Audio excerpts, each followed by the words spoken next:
ये देश किसी रामायण किसी गीता से नहीं चलता, ये देश मेरे बाबा साहब अम्बेडकर के बनाए हुए संविधान से चलता है। आज आप कहाँ पे खड़े हैं, उसके लिए बाबा साहब जी लड़े हैं।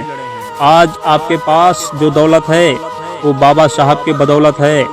आज आपके जैकेट में जो पेन है वो बाबा साहब की देन है।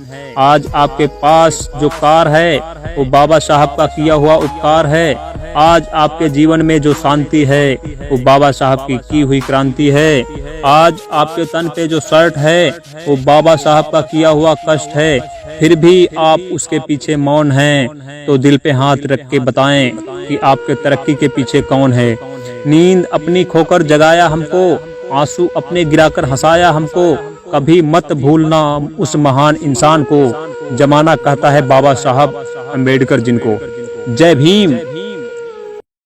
Free movie through out the India है ना, कोई भी व्यक्ति किधर भी भारत के राज्य क्षेत्र में जा सकता है, आ सकता है, लेकिन उसको अरेस्ट कर लिया था तो वो किधर भी नहीं जा सकता था प्रिवेंटिव डिटेंशन एक्ट के तहत। लेकिन सुप्रीम कोर्ट ने वो माना नहीं। एक गोपालन वर्सेस स्टेट ऑफ मद्रास, इस कोर्ट के निकाल में सुप्रीम कोर्ट ने उनसे कहना नहीं मारा। बोले पार्लियामेंट ने जो किया है ना वो पार्लियामेंट ने कानून संविधान के तहत ही किया हुआ है। सिर्फ उसमें वो एक जो सेक्शन था, सेक्शन 14 था, तो उसमें लिखा था कि इस एक्ट के नीचे जिसको भी अरेस्ट किया उसका कोई भी सूट प्रोसीडिंग किसी कोर्ट में दाखिल नहीं किया जाएगा। उसको सिर्फ अनकॉन्स्टिट्यूशनल घोषित किया था, क्योंकि ऐसा तो किसी करते नहीं आता। फिर भी वो कानून में उस समय डाला हुआ था कि समझे किसी को अरेस्ट किया है वो कानून के तहत, प्रिवेंटिव डिटेंशन एक्ट 1950, तो उस व्यक्ति को किसी कोर्ट में किसी प्रोसीडिंग किसी रिट पिटीशन डालने का राइट नहीं था उस सेक्शन से। तो उसको फिर सुप्रीम कोर्ट ने नल एंड वाइट किया कि नहीं, ऐसा नहीं चलेगा। ऐसा किसी व्यक्ति को तुम नहीं बोल सकते कि वो इस एक्ट के नीचे अरेस्ट किया इसलिए वो कोई सूट वो दाखिल नहीं करेंगे कि मुझे क्यों किया है, उसका कोर्ट में ये करना ही चाहिए। तो ऐसा उसका मेन था। बाकी के सब उसने प्रिवेंटिव डिटेंशन के एक्ट के बाकी को उन्होंने वैलिड बताया था। आप समझिए, अभी भी आपकी बात हम वो दरअसल आपकी शॉर्ट में जानना चाह रहे हैं। आप तो बहुत पूरी लंबी कहानी बता रहे हैं। हमें जानना चाह रहे हैं कि जो आप ये बता रहे हैं कि आप इसमें संविधान ये कह रहे हैं कि उसको प्राण की जो है ना अपने प्राण बचाने की आजादी है, परंतु ये एक मिनट पूरी बात सुनो। वो ये भी कह रहा है, साथ में ये भी कह रहा है अगर वो कानून का उल्लंघन करता है तो फिर उसको सजा मिलेगी ही मिलेगी। बराबर। तो ये है, अगर उसने कानून का उल्लंघन किया है तो उसको सजा दिया है वो जननेटिक का। अगर उसने कानून का उल्लंघन नहीं किया है तो तब फिर कोर्ट की गलती है। ये है वो बात। प्रिवेंटिव डिटेंशन का मतलब ऐसा है कि पहले भी उसको अरेस्ट करते हैं।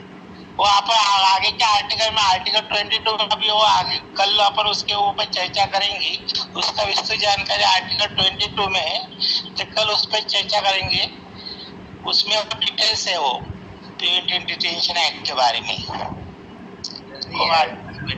आर्टिकल 22 कब की घटना है और ये कब की बात है? ये 1952 को AK गोपालन जो कम्युनिस्ट लीडर था ना, उसको अरेस्ट किया हुआ था। 1952 आप तो बहुत पुराना था रे, जब संविधान लागू हुआ था। हाँ, उसी की बात, संविधान जस्ट लागू हुआ था। वो तो ठीक है, चलो कोई बात नहीं, उस बात को ऐसा है ना। हाँ, उसमें उन्होंने वो ये जो आर्टिकल 21 है ना उसका विस्तृत जानकारी। हाँ, AK गोपालन वर्सेस स्टेट ऑफ मद्रास। नहीं, जो भी गोपालन जो भी था, ये क्या जनरल था या क्या था? किस कम्युनिटी का था? नहीं, एक लीडर था, कम्युनिस्ट लीडर था वो AK गोपालन। कम्युनिटी क्या थी? इसकी कम्युनिटी जाति क्या थी? नहीं, वो नहीं मुझे बात। मैं करो वहाँ पर जाति देखकर भी न्याय किया जाता है, निर्णय किया जाता है, अभी भी होता है, अभी भी होता है। उसकी मनोस्मृति है ना, एक मिनट, मनोस्मृति लोगों के जीन्स में बसी हुई है, तो मनोस्मृति के द्वारा ही अभी कभी नहीं काम हो रहे, इसीलिए कानून को एक तरफ रख देते हैं, फिर मनोस्मृति। ये है बात सारी समस्या यही तो है ना। जिस दिन ये अभी तो अनुच्छेद 13 का पालन नहीं हुआ, अनुच्छेद 13 का जिस दिन पालन हो जाएगा उस दिन संविधान लागू हो जाएगा। सबसे पहले तो 13 लागू करना है ना। हेलो, सबसे पहले अनुच्छेद 13 लागू करो। हाँ, उसमें हम भी प्रभावित हैं, उसमें हम भी प्रभावित हैं। उसका भी उन्होंने मेंशन किया था, लेकिन वो सुप्रीम कोर्ट नहीं माना। हाँ, वो ठीक समझ गए बात को। नहीं, वो मैं सुप्रीम कोर्ट में जो क्या चल रहा है, सुप्रीम कोर्ट में जो भर्ती होगी है वो जो है ना, इसमें लिखा हुआ है कि वो उससे होगी, यूपीएससी के माध्यम से होगी, संघ लोक सेवा आयोग के माध्यम से। सुप्रीम कोर्ट के जज जितने भी हैं कोर्ट, उसमें परीक्षा के माध्यम से भर्ती होंगे। परंतु इन्होंने अपनी मन मर्जी से कोलिजियम बना रखा है। संविधान में तो कहीं लिखा नहीं कोलिजियम का सिस्टम, कहीं लिखा है क्या? कहीं भी नहीं लिखा। कोलिजियम क्या मतलब है? Collegium what is this? क्यों? तो कोलिजियम तो कहीं है ही नहीं, संविधान में कहीं भी नहीं है। और अपनी मन मर्जी का बना रखा है इन्होंने, और अपना भाई भतीजावाद से भर्ती जिसे भी मर्जी चाहे उसे उठा के सुप्रीम कोर्ट का जज बना देते हैं। और इसलिए अपनी मन मर्जी से न्याय भी करता है। न्याय नहीं करता, वो निर्णय करता है। न्यायाधीश जो होता है न्याय करता है, वो न्यायाधीश नहीं है, वो निर्णयाधीश है। वो नाम उसका न्यायाधीश है, परंतु कहते हैं कि उसकी गाय की खाल में भेड़िया बैठा हुआ है, वो वाली बात। समझ रहे बात को? जिस दिन जज सही ढंग से भर्ती हो जाएंगे, उस दिन से न्याय मिलना शुरू हो जाएगा। जिस दिन न्यायाधीश की जो भर्ती प्रक्रिया बिल्कुल सही हो जाएगी, उस दिन न्याय मिलना शुरू हो जाएगा। एक एक शब्द की व्याख्या की जाएगी। अब शपथ की बात हुई, इसमें जो सीजेआई की जो शपथ है, अपनी शपथ जो उसने ली है, अगर ये अभी जो जज बना है, वो अगर वो इस शपथ के अनुसार कार्य करेगा तो उसमें न्याय हो गया। फिर भी न्याय हो गया। वो शपथ पे, वो जो है ना, वो वहां पर भी नहीं बैठ रहा है, शपथ पे नहीं बैठ रहा है, ठीक है ना। अब मैं वो चीज कहनी नहीं चाहता यहाँ पर, क्योंकि वो कही हुई चीज जो है, वो मेरे पास बहुत उच्च स्तर की चीज है, जो मैं कहूंगा वो यहाँ पर किसी को हजम नहीं होगी, क्योंकि वो बहुत बड़ा, आपको उनको वो समझ में नहीं आएगी किसी की, जो मैं कहूंगा उस बात को। वो जो है ना, उनके आगे आएगी वो चीज कभी न कभी। ये ऐसा कर रहे हैं ना, उनका वंश ही खत्म हो जाएगा। इस समय ऐसा है, कोई पूछने वाला भी नहीं होगा, पूछेगा ही नहीं कोई उन्हें। बहुत बुरा हाल होगा। एक समय आएगा, हम भी भले कभी भी आए हो, जो लोग जागरूक हो गए। अब वैज्ञानिक युग है। अब लोग जो है, जो ब्राह्मण कल्चर है, उसको जो है ना, हमें ऐसा लगता है जैसे सुनने कुछ नहीं लगता। वो लोग जो बड़ी चर्चा करते हैं, कोई रामायण की चर्चा करता है, कोई गीता की चर्चा करता है, कोई वेदों की चर्चा, कोई भी पूछता। वर्ल्ड में सबसे ज्यादा पूछने वाले किसे हैं? क्योंकि जो साइंटिफिक सिस्टम है उसको पूछते हैं, वैज्ञानिक सिस्टम को पूछता है। कोई नहीं किसी को पूछता। ये मंदिरों में घंटे बजाते रहो, उसे कोई नहीं पूछने वाला है, ठीक है ना। इसे कोई नहीं पूछने वाला है। पूछता है तो वैज्ञानिक चल रहा है। आजकल मोबाइल हमारे पास भी वैज्ञानिक युग है। ये वैज्ञानिक की वजह की देन है, किसी मंदिर की देन नहीं है। मंदिर में घंटी बजाते, वहां भीख मांगने को मिलेगा, बनाने का अस्त्र बनाया जाता है मंदिरों को। वैज्ञानिक स्तर तो कोलिजियम बनाया जाता है, समझे ना। ये अभी तो कुछ चल रहा है, वो बहुत बुरा हाल होने वाला है उन लोगों का, जिन लोगों ने ये सिस्टम बना रखा है। ज्यादा दिन दूर नजदीकी है।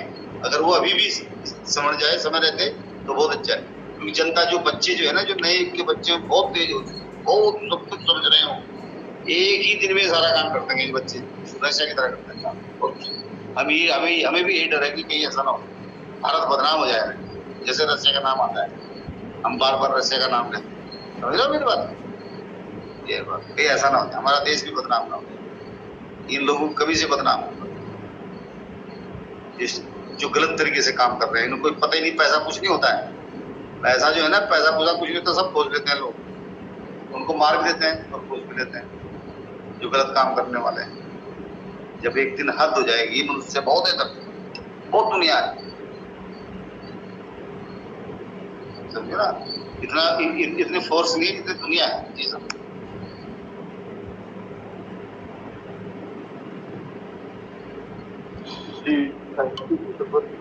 जी शंकर सर, क्या कह रहे थे?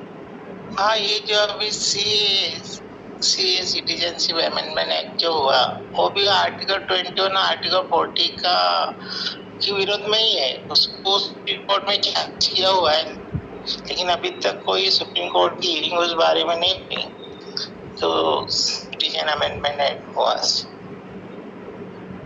वो भी आर्टिकल 14 और आर्टिकल 21 के विरोध में उसको चैलेंज किया गया है, लेकिन उसके 3 साल हो गए, अभी तक उसके ऊपर कोई हियरिंग नहीं हुई सुप्रीम कोर्ट में।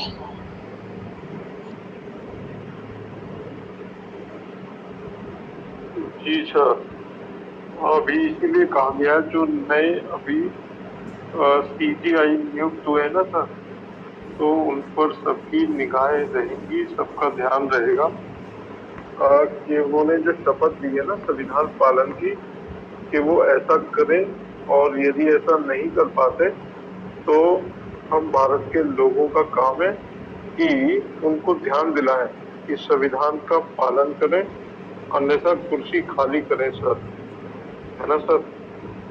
तो आज चलते हैं सर नरेश सर के पास, रोडूलाल सर के पास, राकेश सर के पास, अरुण सर के पास, जगन्नाथ सर, जितेंद्र सर। आप भी आ सकते हैं सर स्पीकर पर यदि आप कंफर्टेबल मोड में हैं और कोई ग्लिच नहीं